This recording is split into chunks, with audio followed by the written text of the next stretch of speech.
नमस्कार दोस्तों, आप सभी का हमारे YouTube चैनल पर एक बार फिर से स्वागत है। दोस्तों, आप लोग यह जरूर जानते होंगे कि 29 जनवरी 2024 सोमवार के दिन संकट चौथ व्रत महिलाओं के लिए बहुत ही शुभ व्रत माना जाता है। दोस्तों, संकट चौथ ये साल की सबसे बड़ी चौथ व्रत होती है, इसलिए आप लोगों को यह सोमवार संकट चौथ का दिन बिल्कुल भी नहीं छोड़ना चाहिए, क्योंकि दोस्तों संकट चौथ ऐसा विशेष दिन पर पड़ रहा है। इस बार की जो है संकट चौथ, उसके ऊपर की कितनी भी बड़ी संकट क्यों ना हो दूर होगी और आपके घर की दुखों से मुक्ति मिलेगी। दोस्तों, संकट चौथ का व्रत प्रथम पूज्य देवता भगवान गणेश को व्रत है। इस दिन व्रत बहुत शुभ दिन पर रखा गया है। सोमवार का दिन आप लोगों को तो पता ही होगा, सोमवार का दिन भगवान शिव के लिए बहुत ही प्रिय है। 29 जनवरी 2024 के सोमवार के दिन पर गणेश जी की संकट चौथ व्रत की जाएगी। इसके बाद रात में चंद्रमा को अर्घ्य देकर व्रत का पारण किया जाता है। यह व्रत खास तौर पर महिलाओं द्वारा अपनी संतान की लंबी आयु और सुखी जीवन के लिए रखा जाता है। तो दोस्तों, आपके मन में यह विचार आता होगा कि संकट चौथ क्यों मनाया जाता है। इसके पीछे की पूरी कहानी आपको इस वीडियो में बताएंगे। तो दोस्तों, कृपया हमारे वीडियो को अंत तक जरूर देखिएगा। अगर अच्छा लगे तो हमारे वीडियो को प्यारा सा लाइक कर दीजिएगा और चैनल को सब्सक्राइब कर दीजिएगा।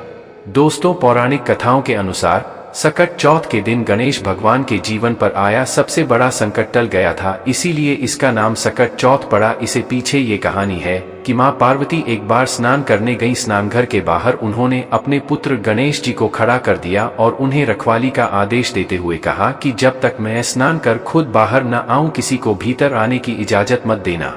गणेश जी अपनी मां की बात मानते हुए बाहर पहरा देने लगे। उसी समय भगवान शिव माता पार्वती से मिलने आए, लेकिन गणेश भगवान ने उन्हें दरवाजे पर ही कुछ देर रुकने के लिए कहा। भगवान शिव ने इस बात से बेहद आहत और अपमानित महसूस किया। गुस्से में उन्होंने गणेश भगवान पर त्रिशूल का वार किया, जिससे उनकी गर्दन दूर जा गिरी।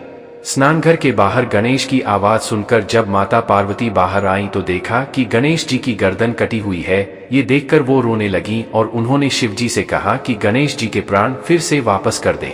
इस पर शिवजी ने एक हाथी का सिर लेकर गणेश जी को लगा दिया। इस तरह से गणेश भगवान को दूसरा जीवन मिला। तभी से गणेश की हाथी की तरह सूंड होने लगी। तभी से महिलाएं बच्चों की सलामती के लिए माघ माह के कृष्ण पक्ष की चतुर्थी को गणेश चतुर्थी का व्रत करने लगी। तभी से संकट चौथ व्रत का निर्माण हुआ, जिसे हम तिलकुट के त्योहार के रूप से इसे जानते हैं।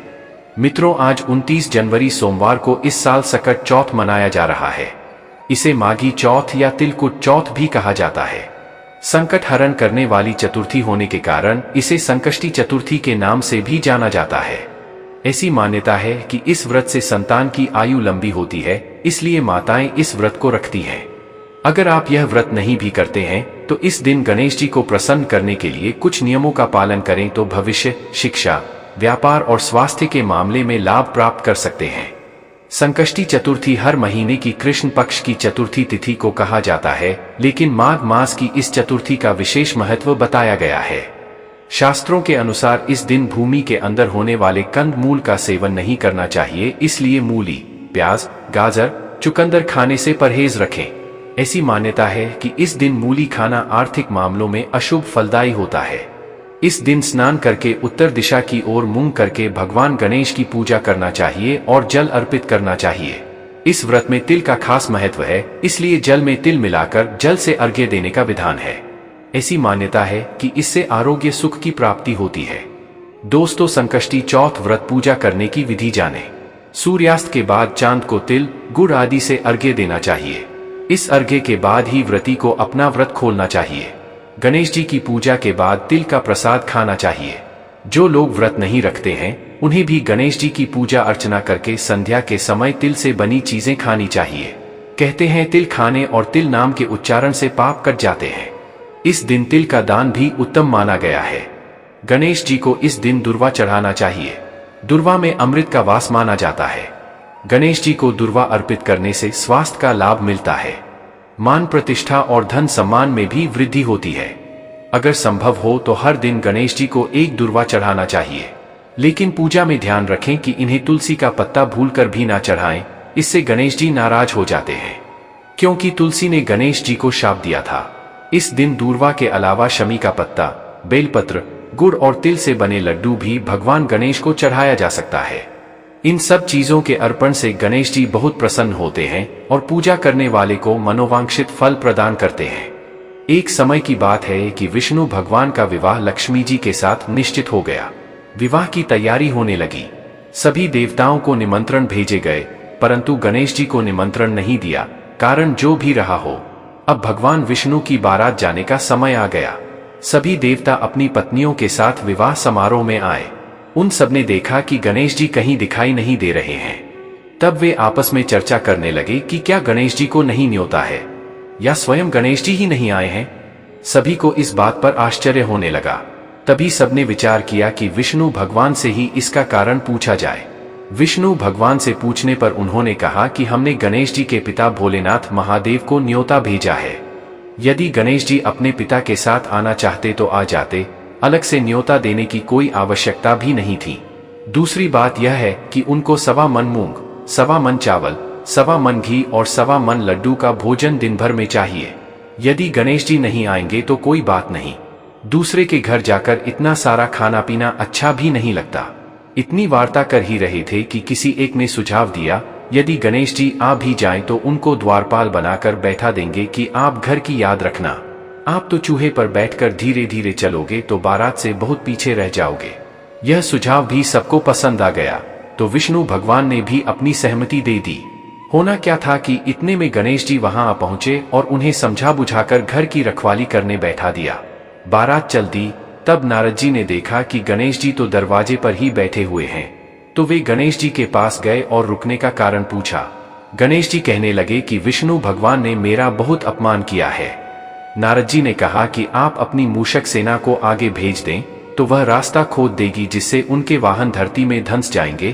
तब आपको सम्मान पूर्वक बुलाना पड़ेगा। अब तो गणेश जी ने अपनी मूषक सेना जल्दी से आगे भेज दी और सेना ने जमीन पोली कर दी। जब बारात वहां से निकली तो रथों के पहिए धरती में धंस गए। लाख कोशिश करें परंतु पहिए नहीं निकले। सभी ने अपने अपने उपाय किए, परंतु पहिए तो नहीं निकले, बल्कि जगह जगह से टूट गए। किसी की समझ में नहीं आ रहा था कि अब क्या किया जाए। तब तो नारद जी ने कहा, आप लोगों ने गणेश जी का अपमान करके अच्छा नहीं किया। यदि उन्हें मनाकर लाया जाए तो आपका कार्य सिद्ध हो सकता है और यह संकट टल सकता है। शंकर भगवान ने अपने दूत नंदी को भेजा और वे गणेश जी को लेकर आए। गणेश जी का आदर सम्मान के साथ पूजन किया। तब कहीं रथ के पहिए निकले।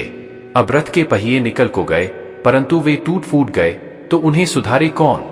पास के खेत में खाती काम कर रहा था, उसे बुलाया गया। खाती अपना कार्य करने के पहले श्री गणेशाय नमः कहकर गणेश जी की वंदना मन ही मन करने लगा।